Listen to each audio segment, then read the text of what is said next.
Hello everyone and welcome to Helix Plays Games, and joining me this week is at CyberChris2077, Mr. Chris. Hello everyone. And of course our chaotic neutral, Mr. Rob. Hello. All three of us are here together. That's actually becoming a rarity. And we're all hungover. Yeah, because we're all together drinking. Yeah, we had a good time though. Worth it. But we do have a great show lined up for you, even though we're hungover, where we'll be discussing, will Avowed be better without co-op, the end times for physical media, and learn to cook like a pirate? All that and much, much more on this week's XPass.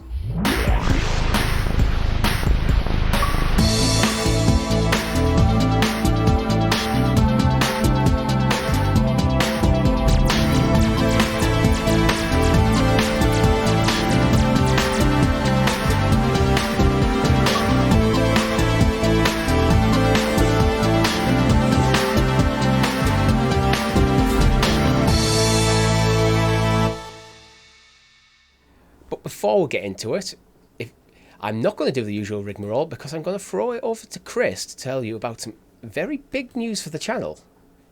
Catch it, Chris. Hey, got it. I'll pass it to you afterwards, Rob. Yes, here we are, Monday, regularly scheduled programming of XPass, and we are here to bring you a news update that you've probably already seen. We've got a channel update available on the channel. You might have noticed a little bit of a rebrand going on behind the scenes, now public. We've made the decision to update and evolve, as we usually do it feels like every year we do this. We just go, let's mix it up a little bit. We like to decorate around here at formerly Helix Plays Games, because as you've probably already seen, we are now known as Gamerguild TV, and that's going to be the channel's tag going forward, and there's a lot of reasoning behind it, but to kind of condense it down, go check out the channel update if you want the full in-depth one. But in a nutshell, we've done many shows and we've covered many things for many years now, and naturally it takes a lot of time and effort to make this content, and we do it as a hobby and we absolutely love it and adore it, and every week get together, chat with our friends and of course you, our lovely viewers and audience out there. But the reality is we need to streamline, I think, what we've been doing a little bit. We've been stretching our things like too much butter scraped across too much bread almost, in a way, and we have very busy lives. We all have full-time jobs and things to do, and loved ones and partners, and the reality is I have a newborn child now, and I want to spend more time with my family, and doing multiple shows, multiple thumbnails, multiple docs, editing, rendering, uploading, timestamps, scheduling, tweets, and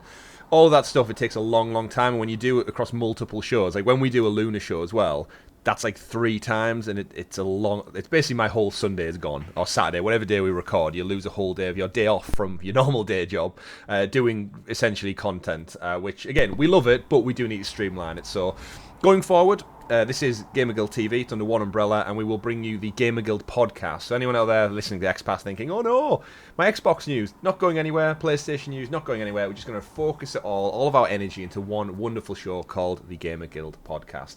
So it's, again, nice one umbrella. That's the brand, that's the show. It's all streamlined. It's not plays, cloud, sounds of. It's all just refined into one place with a lovely, sexy logo.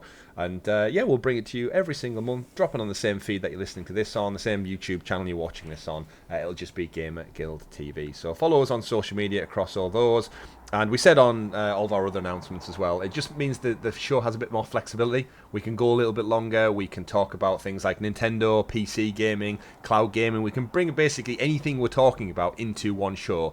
And it could run for a little bit longer because we don't have to stop and start and record and redo the other show notes. It can just be make a beeline through all of the amazing content we want to talk about. So XPass, talking the PS, sayonara, but you're getting it all in one great place, the Gamerguild podcast. So yes, looking forward to it. Exciting times.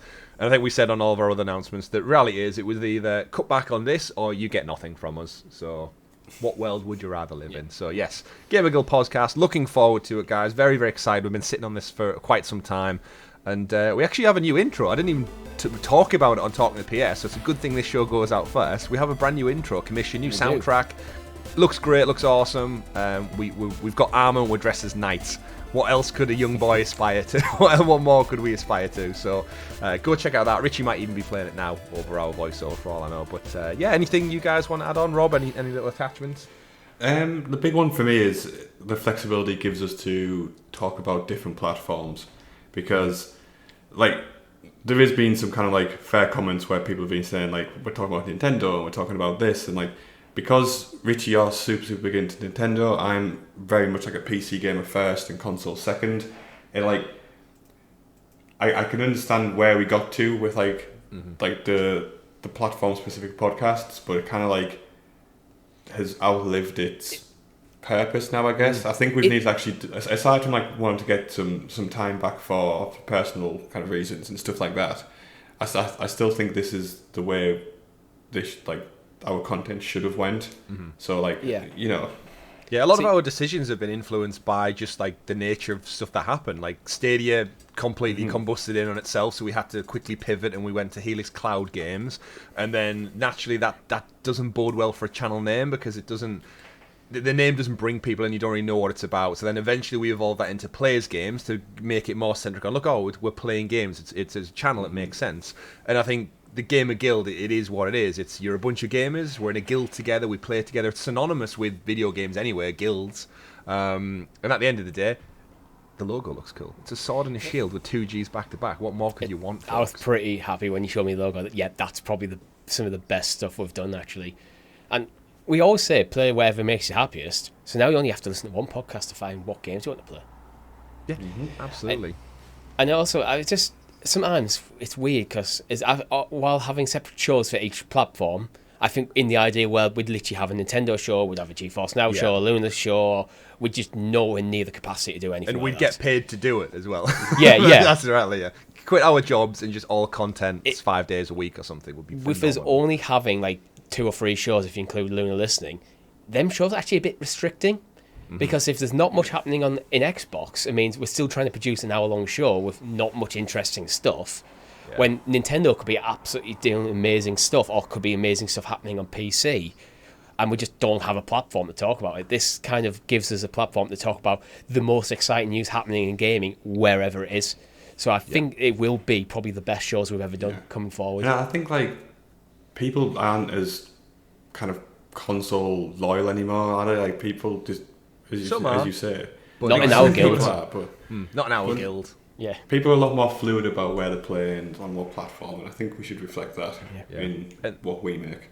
And that's it's a great point, that, Rob, because it kind of goes back to our audience. Like our Helix Heroes going to be members of the guild now. Heroes of the Guild, I think, is our official tag we're going with for you wonderful folks who support us that a little bit further. But again, it just allows us to bring you better quality content. We mentioned it as well. A merch store. You've been crying out for a merch store for ages. It's here. It's like should be live now if YouTube doesn't screw us over with it. So you can go and order Gamer Guild t-shirts, Helix Plays t-shirts, get yourself some retro Sounds of Stadia merch. It's all going to be there, so we can keep bringing you better quality content. But the reality is, we need that work-life balance, and we do this as a hobby. And us getting several hours back to spend with our loved ones, our partners, our family, whatever that is, it's just going to bring you better quality content. So I'm very, very looking forward to it. I love the fact that it's all going to be under one umbrella. We still get together and talk about games with you and our Helix Heroes. You're absolutely you've been fantastic to us. And I think our audience, back to what you were saying, Rob, like you guys are very mature for what the internet usually is out there, and everyone in our Discord chat. I think we are actually going to get some mods together as well. We've been saying about this for ages, but those of you like put so much effort into giving us stories and stuff and helping us out with the content we make. We want to appreciate that as well, and we do have a nice little giveaway as well. So keep your eyes peeled. Next Monday, Gamer Guild podcast episode 1 will be going live. Yep, indeed, because this is the last episode of XPass. So if you haven't already, make sure you like the video, subscribe to the channel, all that stuff. I usually tell you to. Our weekly live stream last week was Quake 2. We'll be talking a bit more about that. But Chris, for the last time, would you like to introduce us to the excellently examined and excavated Xbox expose, aka the news. The news. The news.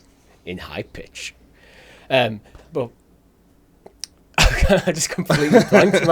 I was drinking heavily last night, guys. We all were. The news is brought to you by our guild, our Heroes of the Guild going forward, where you can join for as little as 99p. Gives you early access. Are we doing early access for Gamer Guild? We might as well when it records. Like, just if it's done, just put it up and then. As soon as it's done, as soon as Plus, we can. Since we're getting rid of several shows, we should probably give our members something. Yeah, so it would probably be a good thing. Yeah, custom emoji. It's all this usual stuff that you're still familiar with from back in the Helix Players games days, only with new branding. We're not really changing anything there. But first news story of the week, to kind of close out XPass, we wanted to kind of dig into how important is Starfield for Xbox's 2023. So, Chris, I'm going to throw over to you first. How big do you think important Starfield's going to be? I mean, after the epic faceplant that was Redfall, I think there's a lot of eyes on, especially after all of the news with the Activision acquisition. It's getting that point where like they need a big win. Like Halo Infinite's like very much in the rearview mirror. We know nothing about Gears. There's a lot of stuff they've been talking about for such a long time, like talking, showcasing, and they seem confident in Starfield. Like the way the Starfield Direct happened, they felt it was that good. Remember, it got its own 40-minute segment after the showcase. Like that's how brazen and confident Bethesda are in this game.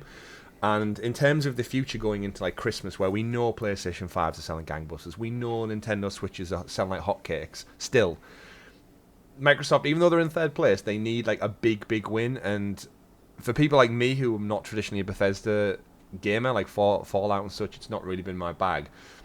Starfield, that Direct, it did something for me, which I'm like, right, I'm in. Like, I cannot wait for Starfield now. And if it did that for me, if it's doing that for other users and consumers out there, and families and kids and big gamers or whatever, I think it needs to. And I think Microsoft probably want, like, this could be taking and waving the flag for Halo, essentially, and Gears and Forza, because if it lands, it could be huge. It seems like a game you could play for a lifetime, so it's definitely big enough in scope, but I think Microsoft need it to be firing on all cylinders, and I think it's very, very important, because if this comes out and it's a flop, or it's an epic failure, or it's buggy as shit, like Redfall was, it's just another story to drill the nail in the coffin of like this brand in its level of quality that it should hold itself to.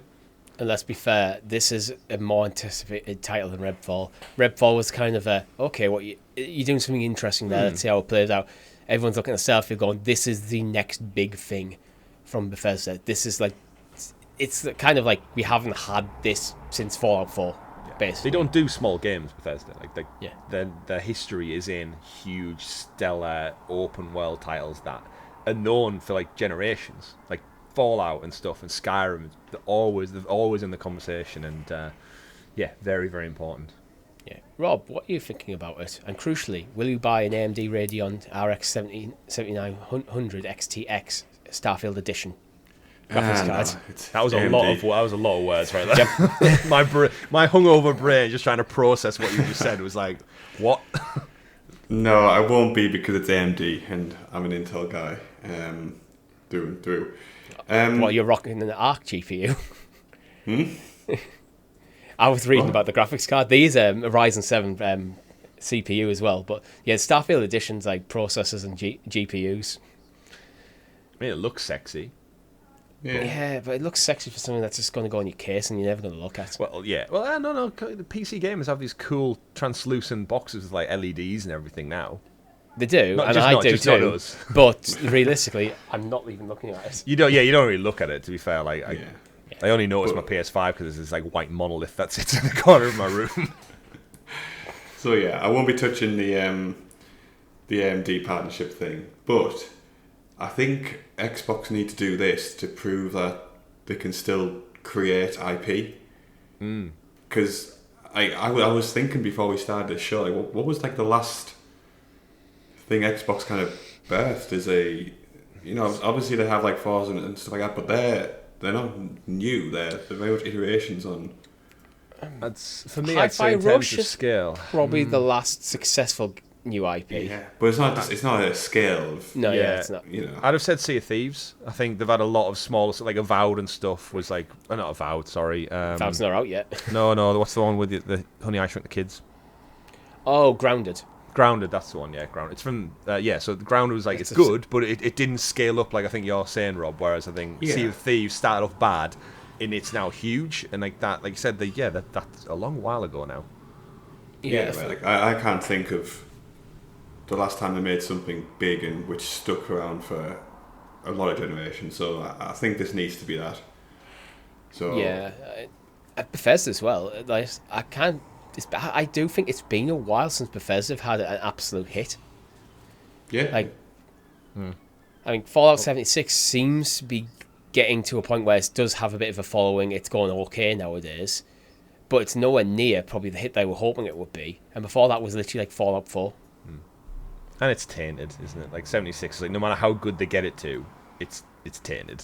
Like no one wants to. Like just Fallout 5 would be the next like best interest for them to do. Yeah. But in terms of like the scope of the games, they just need that big win. And I think when we look at the other side of the coin at PlayStation, you think like Horizon, Forbidden West, Zero Dawn, Ghost of Tsushima, like there's some like when I think of them, like they're such big franchises already, and they start like you've got where we're in this remake and remaster world. We only get to that world because of classic like brand new IP was once made many generations ago, and all the stuff like they're kind of incubating and making out Starfield could be looked back at in 20 years when we get Starfield Remaster and everyone's popping off on episode 365 of the Gamer Guild podcast because, oh my god, they're remaking Starfield. Can you like that's what world we want to live in several decades from now. And if Redfall ain't getting that love, sorry, it is. But they want Starfield to be revered as like one of the pillars of Xbox, and that's why they went all in exclusive, because they want it to be that flag they can wave and say, if you want to play this cracking title, you need to get an Xbox or PC. Yeah. I think for me, Starfield. I mentioned Fallout 4, but Fallout 4 is kind of like it was good, but it didn't have the same beloved following that Fallout 3 on New Vegas did. So when I'm looking at Starfield, I think this needs to be closer to something like how Skyrim just took the gaming world by storm, compared to like Fallout 4, which just kind of came and went a bit. So I do think that they do need this to be a massive hit, not just for Bethesda's sake, but for Xbox in general. It's like it would if it flops, which I don't think it will be. I really don't. They seem very, very confident on it. I think that would be catastrophic for them. Yeah, it would kill it. So when you say like how important is it for Xbox's 2023, I think it's everything. Yeah, like I think it defines whether this year is considered a success or complete utter failure for Microsoft. Well, we know things like Hi-Fi Rush came out, Shadow dropped, and everyone fell in love with it. If that's the best you have in the year. The year not looking great in a year where things like Sony are going to be dropping the Spider-Man 2. You kind of need that's what you're going up head against really this year. So Final Fantasy 16 doing incredible, not as well as Square would like, but Square seem to have odd expectations for everything. Yeah, I think very, very important game for them. I think not just this year as well. I think this could be the turning point we're waiting for Xbox to have that we know they can do. This could be the first of this great series of games that we expect to be coming in the next few years. Yeah, and I really hope it's in like the Game of the Year conversation. Like, let's face it, with Spider-Man and Zelda over on the Nintendo front, it was like we can't go another year where Xbox is just non-existent at like the Game Awards because they just put out nothing of merit that even gets close to like a top 3, top 4 conversation. Yet every single year we go back and forth between like PlayStation, Nintendo, like who's going to do it. Like, I haven't played Zelda, but I'm guessing Zelda's going to win just because of how beloved Breath of there's something about it. You look at Baldur's Gate, how well that's doing. Hogwarts Legacy earlier in the year did fantastic. But I think Zelda again, just we've got Spider-Man that will be in consideration. Jedi Survivor might be in there. Final Fantasy VI. There's a lot of stacked. This Game of the Year conversation is going to be absolutely stacked this year, but just not for Xbox, and that's their problem. Yeah. But moving on, last week we talked about QuakeCon, and me and Rob, and there was strong rumours that Quake 2 was about a shadow drop, and it did. Have either of you played it, had the opportunity? I personally haven't, no. Chris? No, I left it to you. I've been very, very busy with travel and stuff this week. I've not. I played Roller Coaster Tycoon on the plane is all I've done this week in terms of gaming. And you know what was really... I know we haven't spoken about what we're playing, but there's a nice little cute story. Is at the end, you'll know on Roller Coaster Tycoon when you've hit your achievement for like what the park objectives are. Like, everyone leaves go with their balloons and they fly up in the air and there's like a little clap and a little message pops up. As the plane touched down at Leeds Airport, I was like looking out the window as you do, and the months were just ticking away in the game. I was fast forwarding it to try and finish it. As it touched down, I hit the objectives, and in my little earphones, it was like, hey, clap, and the balloons went up, but it timed it perfectly with the plane landing. And I was like, is there anything more British than clapping a plane landing? And then the video game kind of did it in my ears, and it was like a very like surreal moment, but it was quite funny. Is that a British thing, clapping the plane? I thought that was more of an American thing. Oh no, I'd say it's us. You know, like you know when people go "way" when you drop something. Yeah, but we do it sarcastically. We do it because it was a dodgy landing rather than a good one. Oh, see, I don't think Americans do it. Let us know in the comments. Yeah, let us know in the comments. Do you clap? Do you clap when you land a plane? I mean, if you land the plane, fair enough. But do you think the pilot does? Good job, Captain. Good job, me. Let me know. Are you a pilot? Do you applaud yourself every time you land a plane? I mean, Americans clap everything. They clap in movies as well. Yeah, that's just weird. Sit there, shut up, and watch the film. You've been told. Right, let's talk about Quake. So Quake 2 Remasters came out on Game Pass, which is where I played it on our live stream last week, and I think it's great. Like, it is Quake 2, as people might remember it.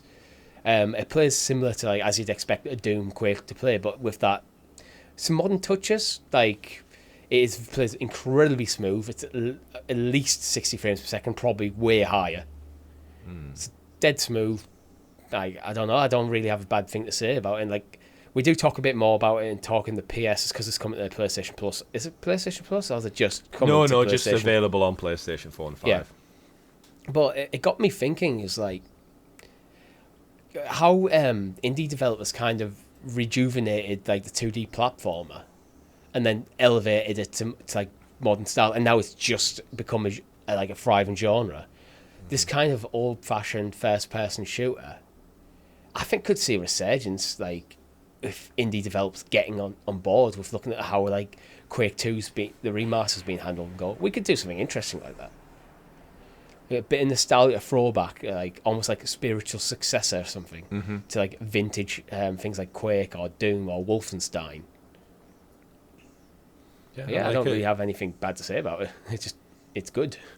Yeah, and I enjoyed Doom. I think these older style shooters, because as you said, there's not much verticality in terms of looking up and down. It's usually like left to right, strafe, left to right, strafe. I think they lend themselves very well to like portable play as well. Like, I love playing Doom 64. I never played it before. We got it free with Doom Eternal, I think, and then it went on Game Pass or something. I can't remember. But I played it using my Razer Kishi on my phone, and it's like, because of the graphic fidelity is not like crazy good. It just played really like nice. Same with GoldenEye. Played really, really well on my like phone with the Kishi.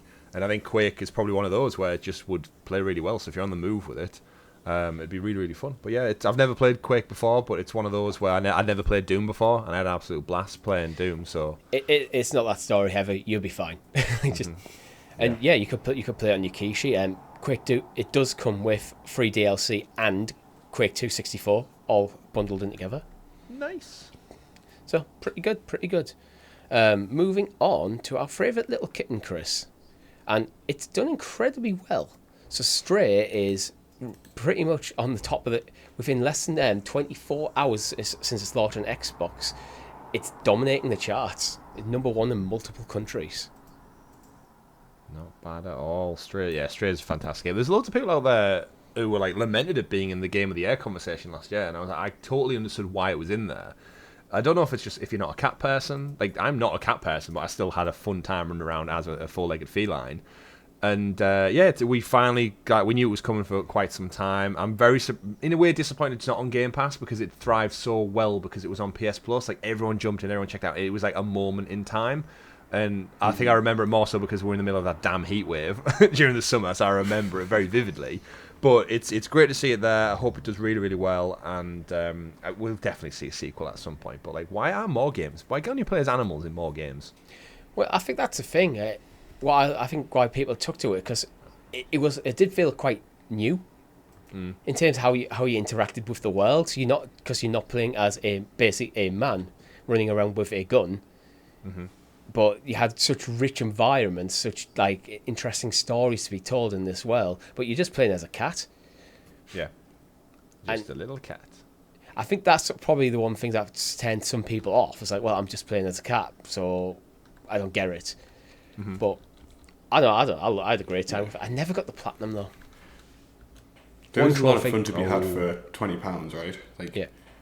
Which is the price it's on now. That's crazy price for that game. £19.99 or $23.99 if you live in the US. What was your achievement you need to go back and get Richie for your... Oh, it's the one where you had to run through the corridors without any of the things jumping on you. Is that it? That's the only one? Yeah, I did it over and over. I just could not get it. See, I feel like that's one of them platinums where it's sat there just waiting for you to, like, when you've got a bit of a refresh mind to just jump back into and go, like, you know what? That's how, and I bet you do it, like, second attempt or something. Probably, like, yeah. Put off for so long, because I did that. It might just still be installed. Like, I'd have to check my PlayStation, but... Yeah, it might generally like just be left boss fight. installed. Yeah. You know, where, like, you die, and you go, you know what? Fuck it, I'm not playing it anymore. And then you come on next A week morning, later, switch it on, yeah. and you do it, like, immediately in one hit, and you're like, damn. Okay. You realise you just needed a clean head and not get rid of the frustration and go into it. But let's continue to move on to Baldur's Gate 3 being one of the highest rated games of 2023. It's doing very, very well right now. Yeah, but I mean, you're the only one I think who's played it back on Google Stadia when it was in kind of beta early access on there. And now I think you lost your save a few times, right? Now it's kind of out, and it's getting so well reviewed. How much of you has that like pull to just be like, okay? It's starting to turn my head again. I'll be honest there. I think because it's been coming out basically for about 3 years. Yeah. I kind of, when you just kind of burn out on something, it's like I kind of wish it was like, okay, here's the beta, a year later it drops, but it's been coming out. Since this game was announced, Stadia has been born and died. And then we've had like 2 years since we last recorded Sounds of Stadia. So it feels like a long time to come out. So I just think I just got bored of hearing about it. Is it 2? It'd be, no, it's more than 1. For what? Since we recorded Sounds of Stadia. The podcast? Yeah. Whatever Sounds of Stadia thing do you know? Talking to PS is like episode 60. Oh yeah, I guess. Well, no, we did that before. Oh yeah, it's a bit over one. It's a bit over one. I was going to say, I'm sure it didn't only shutter this January. Yeah, but I'm getting my dates wrong. Doesn't matter. 2 years. I was like, wow, that's but flew now over. it's currently sitting on a Metacritic of 97. That's insane. That is top scores. That's one of them goes, okay, I'm paying attention. It's not going to be a day one purchase for me. It's already passed. But I think I'll probably pick up at some point. I mean, to be fair, it ain't coming to Xbox anytime soon. So by the time it comes out, you might have had that like breathability, Game of the Year reviews, all that kind of discussion, and then it's like, oh, it's ready to go. I don't know how well my PC would handle it. It's a PC game. I'm going to be honest. Like, yes, you could probably play on the console, but you probably shouldn't. There's some games that are designed to be played on PC, and that's where you should play them if you can. And I think this is definitely one of them. Mm-hmm. But, not for me. You know, not for you, Rob. I just don't have the time to put into a game like that. That's the issue. That's especially being stuck back in the Skyrim as well. So like, you just need to stop playing like nostalgia games. No, I do not. Okay, shut up. Not now. We can talk about them. Yeah, right. Extensively. Do what you do. You, Rob. Do a Skyrim stream. We'll just do some retro streams or something occasionally. Something we can do going forward. Let's talk about Atlas Falling. So the reviews are out, and it's doing okay. Which one's Atlas Falling again? My brain can't process. Like you're in a desert and there's like big monster things coming at you, RPG style. Yeah, I feel like it's going to be. Yeah, it's one of them games. I feel like, even though it's reviewing well, it is very much going to be swept up in just how stacked this year has been. I do. It's just going to like come and go. It's like if you're still putting hours and hours into Zelda, if you're still chipping away at Final Fantasy, if you're waiting on Starfield, like you're not going to want to start anything really when Starfield's like imminently on the horizon. And then it's like, yeah, it's a great game, but I'm kind of patiently waiting for the next like huge thing to come. It's weird how isn't marketing and cycles work. It's like you'll stop or you'll put off something that's arguably great, reviewing really well, just because. No reason why, just because. Yeah, I just feel like it's a bit of a. Looks like Final Fantasy, to be fair. Yeah, but also it's not good enough to kind of like break out of the noise, I guess. I think this is the problem. I think I've brought this up in the past with like games. Like IGN have given this a 7 out of 10. That seems to be roughly the ballpark most other outlets are giving it. There's a 9 or 2 out there, but there's also some like 5s. So it seems to be a 7 out of 10 game based on preference. Might go higher, might go lower. I find it difficult to find time for 7 out of 10 games. It's just a purely there's only so many so many hours in the week, and there's games that I haven't touched Final Fantasy 16 yet. I haven't touched Jedi Survivor yet. I haven't rolled credits on Zelda. I didn't roll credits on Octopath. Like, why would I go out of my way for a 7 out of 10 game when I've got like 9s out of 10 games that I haven't got time to play? So I feel a bit sorry for the developers in that sense sometimes, because I'm sure they want to make an amazing game, and it looks decent enough, but it's just not. It's not strong enough. Yeah. Which is a shame. I'm surprised it wasn't picked up on Game Pass or something, actually. It seems like that type of game, like similar to Outriders, where it's like a smaller scale, graphically looks great, fun, reviewing kind of like okay, well received with a 7. I feel like that would have been a great get for August for Game Pass, but we don't make those decisions. Yeah, I think the general consensus reading through some of the reviews is the story's a bit weaker than people would like, but the combat is quite fun, so it's kind of like, it's just a kind of a fun actiony game. So if you're just looking for a bit of mindless fun, you'll probably have a great time. If you're looking for something a bit more, it's probably not the game for you. But anyway, we've had a THQ Nordic showcase. And yeah, this one passed us by. I totally didn't even realise it was like a thing. And then there's just the news articles dropped where they basically showed off a ton of content, a couple of dates for games, all coming to Xbox. Indeed. So we've had... I'll go through the list of games that were here, and then you can pick and choose which ones you want to talk about. So we have Alone in the Dark, which is available for pre-order for $54. South Park Snow Day. Outcast, A New Beginning. Recreation, which feels like that's been coming for ages. Titan Quest 2. Trine 5. A Clockwork Conspiracy.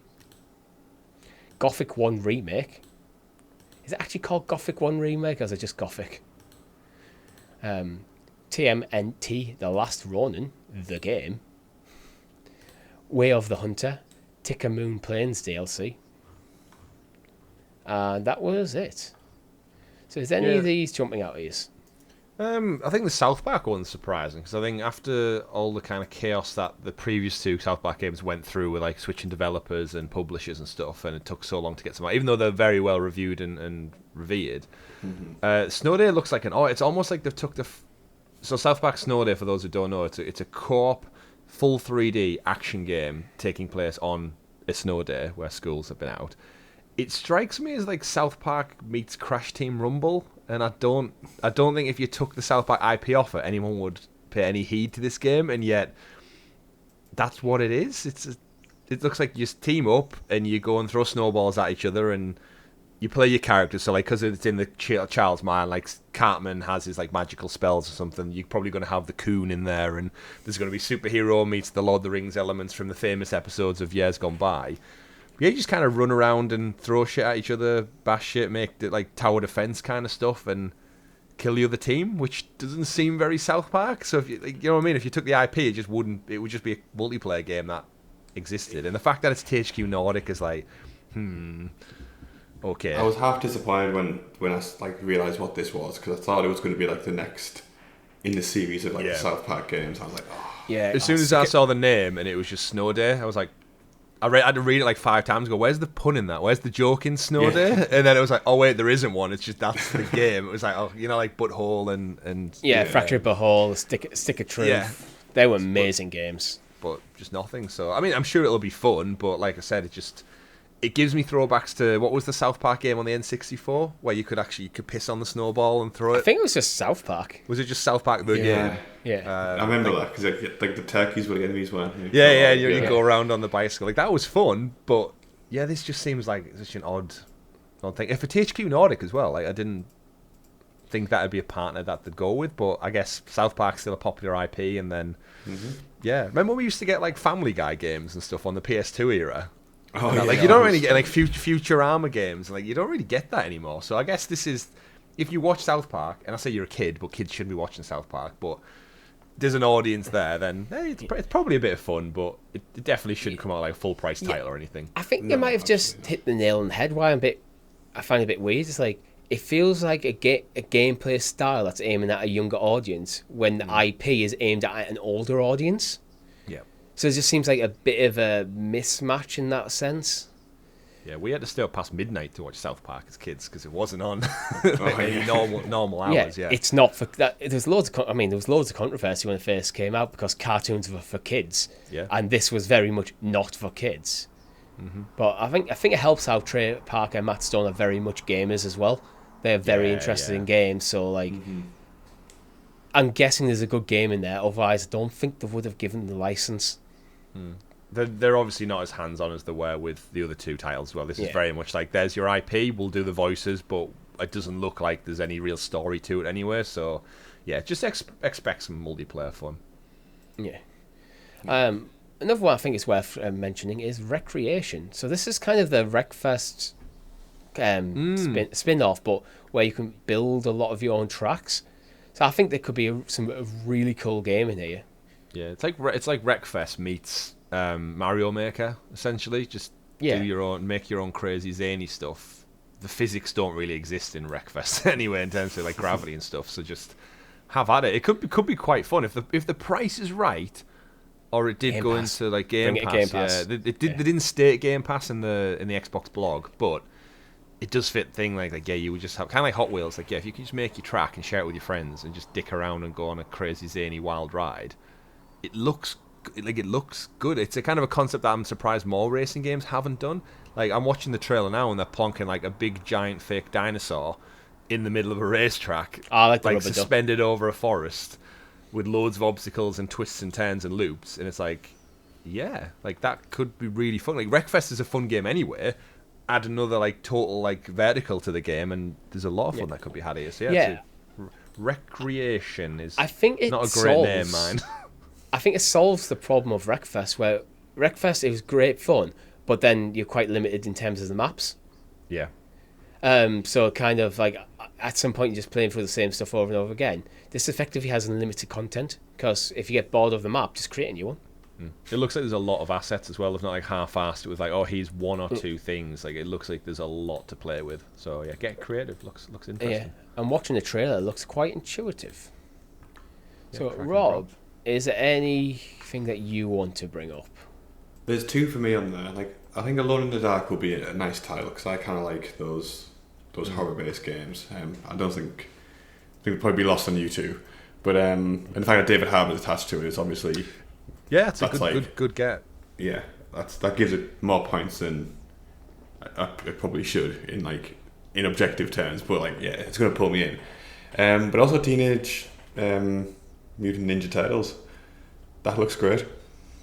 Like I know it's just like a little concept at the moment, but I think it's like off the back of the movie as well, which is very, very like I'm not a Turtles fan, but because I love Spider-Verse so much and seeing the movie trailers in that same art style, it really made me go like, you know what, I would probably like if I had the time and someone said you want to go check out the cinema, I'd probably go, yeah, I'll go along to that. I'll probably catch it on streaming services now, but I think Turtles are having kind of like a renaissance with the Nickelodeon shows, and like kids are back into it. Adults alike who enjoyed it when they were kids enjoy it, and we're getting obviously Shredder's Revenge was reviewed very, very well, the classic, and then now there's a movie out. I think it's having like a really good boom for the Turtles, so you go get it. I'll read from the Xbox blog for the game. It's TMNT The Last Ronin. Just make a Teenage Mutant Ninja Turtles, but who is the last Ronin? In a future battle-ravaged New York City, a lone surviving turtle embarks on a seemingly hopeless mission, seeking justice for the family he lost. From the minds and creators of Teenage Mutant Ninja Turtles, and based on the best-selling comic book by Eastman, Walt, Bishop, Delgado, and the Escorza brothers. The official video game adaptation of TMNT The Last Ronin is coming to Xbox Series X and S. Yeah, the comic book's like one of the most revered ones, I believe, because it's just like they kill, like they're dead, like Leonardo and stuff. I don't know who the survivor is, but I'm sure like 3 of the 4 are dead, and it's very much like getting vengeance and stuff. Very dark story, but like depending on where they go with the graphics and the gameplay, this could be like the Arkham Asylum of the Turtles games. Which is it's a weird concept to say, but at the same time, that storyline sounds cool as shit. So like, you could get me. I could be a big Turtles fan if. I kind of like, because you're probably going to play as just a completely new character. I've never read the comics, but it gives them a bit more opportunity to like for customization in your character. Where if you're playing as any of the original 4, you're kind of just stuck with what they are and what they look like and how you'd expect them to play. Well, I think that's one of the things in the comic is that because it's the one surviving turtle, he kind of uses all the weapons of his brothers. So that's like which in a video game. That's awesome, because then you get all the powers without having to play as them individually. So you can have the nunchucks, you can have the katana, and just jump around. You can have the techie skills. So that's when I think, again, very Batman Arkham, like the utility belt of tools and weapons, it's now implied by you'd have all the other Turtles' equipment. Like, maybe you like upgrade to it, or you unlock them as the story goes on. But yeah, there's something cool about a dark, gritty Turtle story where I'm running around a city avenging my fallen brothers, but I'm a giant turtle. Like that. That's, it shouldn't work, but it just does somehow. There's something weird enough, and this is back to what we were saying about Atlas Fallen, how like there's just nothing about that gets me excited yet. I'm not a Turtles fan, and yet I read little snippets of this and what it's based on, and I'm like suddenly hyped up for a game I've had no interest in. And that's all about like the marketing spin and how you can approach it. So it's weird how video games work. It's looking very black and white as well. So it could be like almost in what's the word I'm looking for? Like a noir take on it. Yeah, a samurai noir game that you're playing as a Ninja Turtle. There's an interesting thing then there. But do you know what is interesting, Chris and Rob? Avowed. So Avowed was originally going to have co-op, but they have decided to remove it. So what do you think? Good or bad? Now, it would be very easy, and I'm sure a lot of the internet will jump on that and go like, oh, they're taking away features and stuff. It was like, not every game needs to have online multiplayer or co-op, right? It's right straight and early, because I think on another day I'd probably be going, oh, that's a shame. It's something they're taking away more assets. And I think even the devs talking about it is quite brave, because there's a big sections of the internet which are like, take this as, oh, it's struggling with development, they couldn't even implement co-op, or multiplayer's been scrapped. It's like, oh, it's doomed to fail. It's like, well, no, actually, they've looked at their product, they're refining it to what they want it to be. And I think, yeah, it's. I mean, it might have been better with co-op, who knows? But I'm sure the devs are in the right position to make that decision. And I think getting it, rather than shipping it half-assed and it being like a little tag-on, like we got with so many like PS3 360 games, let it breathe and be its own thing. Like, not every game needs to be an open-world, sprawling online thing. It can be single-player, smaller story, smaller game, smaller time frame, more importantly, so you can actually play it without it sucking up 100 hours of your life. But yeah, it doesn't bother me. I think I'm just appreciate that the devs are smart enough to make that decision sooner rather than later. Yeah, I think I echo like exactly that. Like, and I think that they even said themselves like they want to focus on the things that they're best at instead of just shoehorning something that isn't going to add much to the actual like uniqueness of the game. Yeah, I think part of it is there's rumours that have come out that basically where the studio head Fergus Quahart. Sorry, I haven't. Just call him that name. For Fergie, I think he was originally, from what the rumours is, that he was originally pushing for like co-op to be in their multiplayer to help like sell it to publishers. Go, look, this is the idea. It's going to be multiplayer. Look how much money we saw in multiplayer. Because there's a quote from him: when you're asking for 50, 60, 70, 80 million dollars, you've got to have something interesting to talk about, and multiplayer made it interesting. It was sort of this idea of it's almost like the peanut butter and chocolate putting it together. I can't read today, and wow, it must be something good. So it's kind of like, I think that's what we're looking at, because it does look a bit like a Skyrim clone. But it's a Skyrim clone that is co-op. It gives it a little bit of something when you're trying to sell it. But it seems like when they've actually been developing, like it's maybe not right for the game. Yeah, I think with Avowed, I think Obsidian are hoping for like this is going to be their Skyrim moment. Like they want Avowed to be their fantasy RPG they're known for, rather, because like they always get that kind of Fallout Vegas thing, but it's not theirs. It's not their IP. I mean, it's all in Microsoft's now, but you know what I mean. Like they want their title that elevates them to that next like level of fame almost. And seemingly they have a lot of confidence in it. So yeah, making those decisions and talking about it in the way they are is it's got me a little bit more excited for Avowed because the last trailer took a lot of wind out of my sails with it. I think I don't know about you two, but like the art style or the color palette choice that they went with was like, this doesn't look like the Avowed we were promised in the first teaser trailer, and it's going away from maybe what I wanted. But that might be better for the game overall if that's what the devs think's right. Yeah, I'm kind of lukewarm about it at the moment, and that's not going to change because of this, but it is something that's helping at least. It's nice just to see the developers going, okay, we were going to make this co-op. We don't think it's right for the game, so we're going to focus on making the best game we can, rather than just chasing random checklists that they've effectively decided like before they start developing. Go, actually, this doesn't make sense, and there's no reason why co-op couldn't come back later. We've seen stuff like that happen in the past where, you know what, once the game's out, we're going to focus and we're going to try and get co-op working. Yeah, it could be like a year one patch, like afterwards, like these the year one expansion. It now has co-op. Like go back to it with a friend this time, like because it's going to be on Game Pass. It's not like going to cost any more. So like Sea of Thieves, if they just keep supporting it, adding feature after feature, that could be a big feature for like year 2. Yeah, but they'll have time to actually do it rather than have to try and rush to implement it for launch and then like. Did it really then you make get a difference to the overall sale? Yeah. And sometimes you can end up like, it's a half when you get like this kind of like co-op single player mashup kind of game. So it's like it sometimes it doesn't do either of them well enough. And I think sometimes just being more focused, this is a single player game or this is a multiplayer game, can really kind of like, I think like you look at It Takes Two, very much a co-op game. Right from the ground up, you cannot realistically play that game on your own, and that's when it's a selling point. That's what makes it good. Yeah. Where single player, especially I think for me, single players games can be a lot more immersive because you're not interacting with your mate while you're playing. You're just focused on what's happening in game. Yeah, just enjoy the story for what it is. Yeah. Watching the trailer now, I'm just thinking back at like, Rob, did you watch Mythic Quest? Yeah. A little bit. I'm watching the trailer and thinking the Avowed, the name and like the stylization of it now is like I'm just getting big like Mythic Quest vibes, which I think is why in my brain, knowing it's like a fictional game in a TV show, my brain's like thinking it's not a genuine product because it looks so close to some of the cuts. I know they use Ubisoft assets in the Mythic Quest, like the show. Like I finished it's a fantastic series. I finished the whole thing now. Really, really enjoyed it. That was part of like my Rob McElhenney kind of like spiral after that. And I think that's why when I'm looking at it, I'm like, all these characters and the font popping up being like Avowed. I can see it just being a cutscene between one of the segments in the show, and I'm like, maybe I need to get that out of my head, and I'll actually look at Avowed with like level of seriousness. Then I'm not doing. But interesting, good show.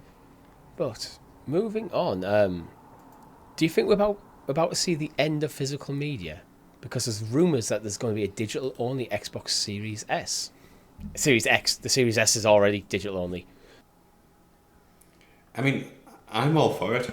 I don't like having like discs and stuff knocking around. You minimalist. Like,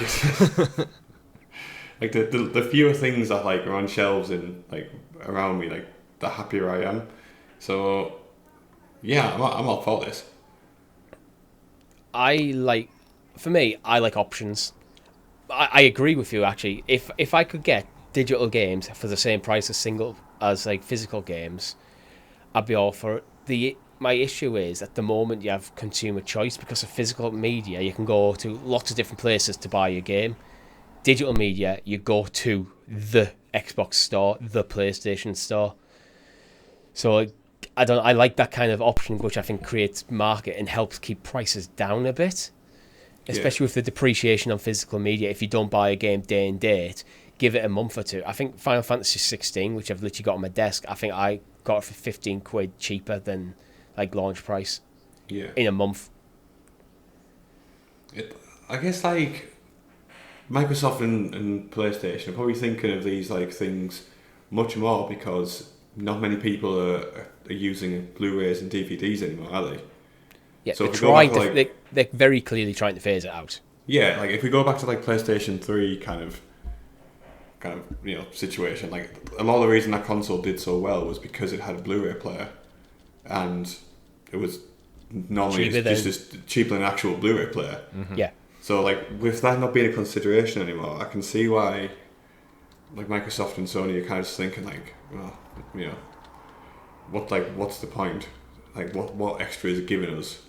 I think it gives them more control of the ecosystem as well. If you can only go to their marketplace to buy the games, it just gives them that control. Where at the moment, they have to kind of price things based on like how things like Amazon are going to price things.